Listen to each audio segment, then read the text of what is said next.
भरत को भैया न कहिए, इस भरत को पापी कहिए जिसने आपको 14 वर्ष का वनवास दिया। इस भरत को भैया न कहिए प्रभु, इस भरत को भैया न कहिए।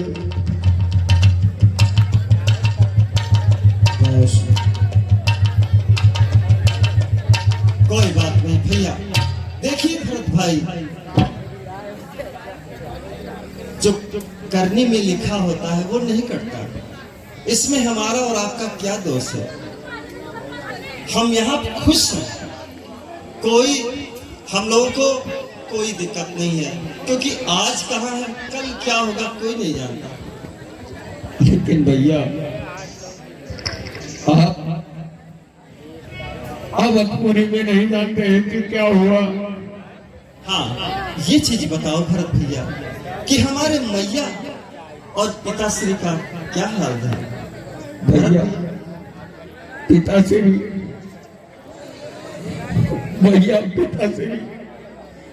क्या हुआ भरत? पिताश्री का मरण हो गया भैया। अरे ये क्या कह रहे हो भरत भैया?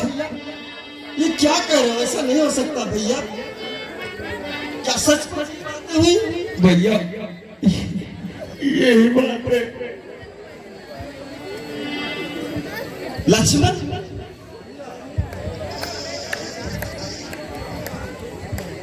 पिताजी का स्वर्गवास हो गया। नहीं भैया,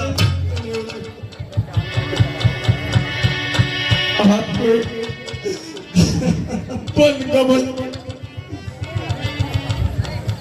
वन गमन के आते ही पिताजी का स्वर्गवास हो गया। देखो भरत भैया, मैया को मैंने समझाया था कि पिताश्री का ख्याल रखना, लेकिन पिता को क्या हो गया मैं नहीं जानता। मुझे तो जब वनवास मिला भैया, तब उस समय तुम महलों में उपस्थित नहीं थे, इसलिए तुम्हें क्या पता कि क्या से क्या हो गया। लेकिन भैया ये बहुत दुखद समाचार आपने मुझको बताया। भरतश्री सब भारत को ही कलंकित कर रहे हैं और हे रघुकुल रंदन रघुभूषण, हे रघुनायक, हे रघुराई।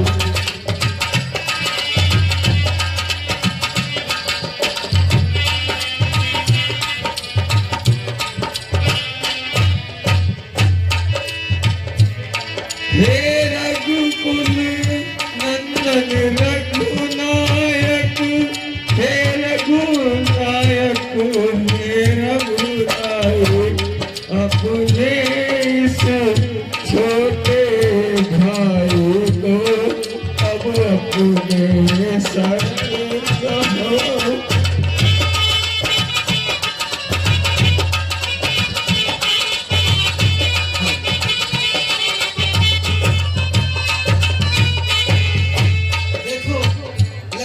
लक्ष्मण और हम दोनों लोगों का जो कर्तव्य है वो हम कर रहे हैं भैया, परंतु आप भरत और शत्रुघ्न तो घर पे ही थे ना। मामा के यहाँ से आ गए तो घर पे थे, तो महलों में सारा कारभार देख रहे थे। उसमें क्या हो सकता है? कौन सा कष्ट है? नहीं भैया, ये मुझ पे कलंक लगा हुआ है। सोचेगा भरत जगत नहीं, ये सारा नाट्य रचाया था। उसने ही राज प्राप्त के हेतु कैकेयी को भड़काया था।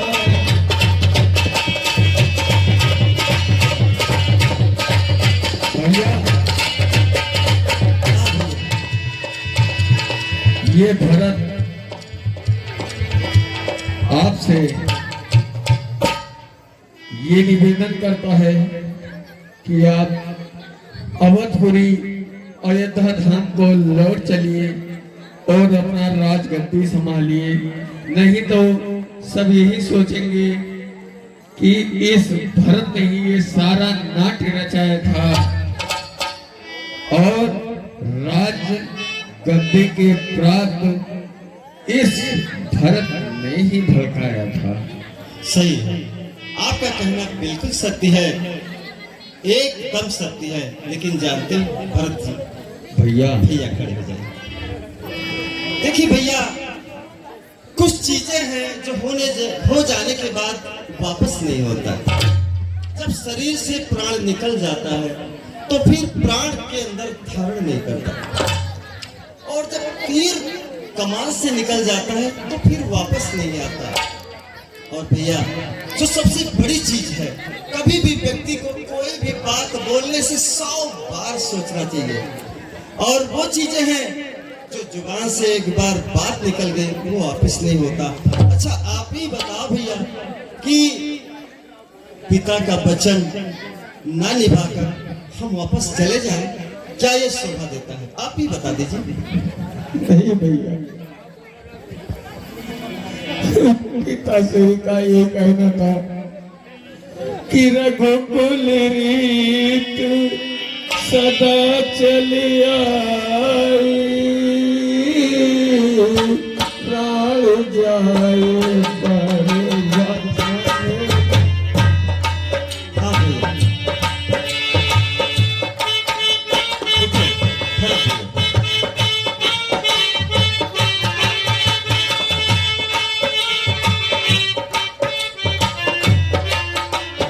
देखो भैया, रघुकुल की तो रीत रही है, लेकिन एक चीज अभी आपने बताया कि पिताजी अपना प्राण त्याग दिए। जो पिताजी एक वचन देने के लिए अपने प्राणों को त्याग सकते हैं, क्या उनका पुत्र उनके वचन को ना निभा के घर वापस चला जाए? ये सौभाग्य दे रहा भैया। देखिए भरत भैया, निसंकोच रहिए। हम तो 14 वर्षों तक के हैं यहाँ। 14 वर्ष कौन सी बड़ी बात है? एक दिन हम लोग तो साथ में रहेंगे। और जानते हो, 14 वर्षों के बाद फिर भैया, 14 वर्षों के बाद फिर तो चले आएंगे। 14 वर्षों के बाद फिर हम तो चले आएंगे।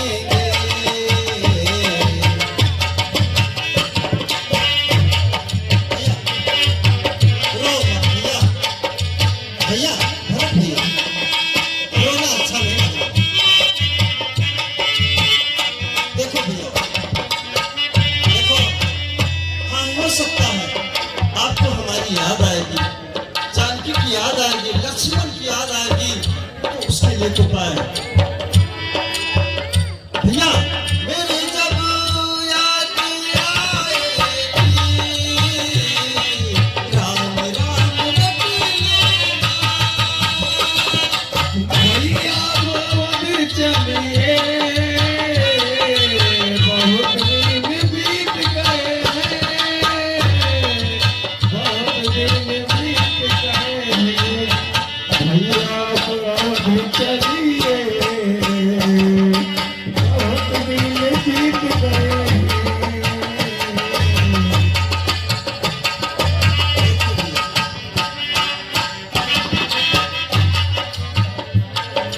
हम तो हुए वनवासी, घर कैसे जाएंगे?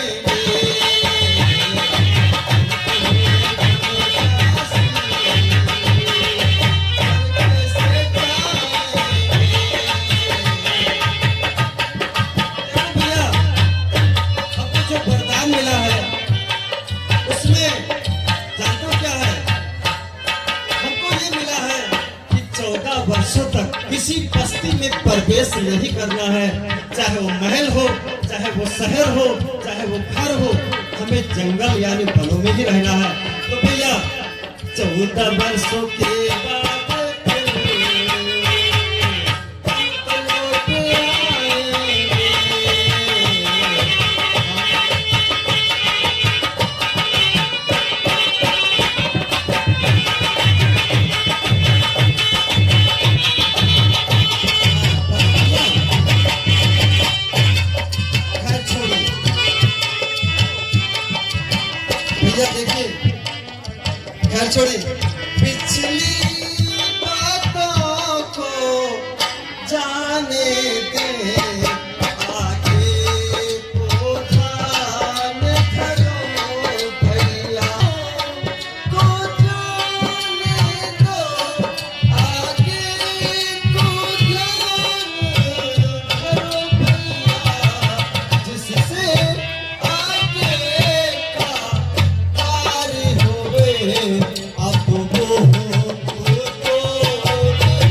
जन्म अब नहीं जाएंगे, लेकिन अब सोचिए कि क्या ऐसा किया जाए कि जिससे तुम संतुष्ट हो जाओ और घर वापस लौट जाओ।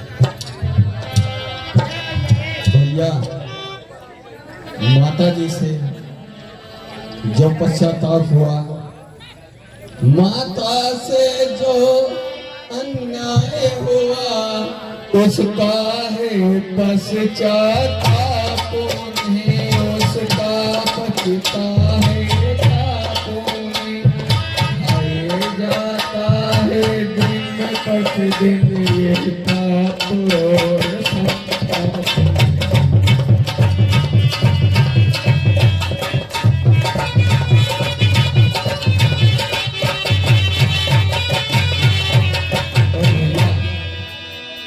अयोध्या का सिंहासन सोना नहीं रहना चाहिए।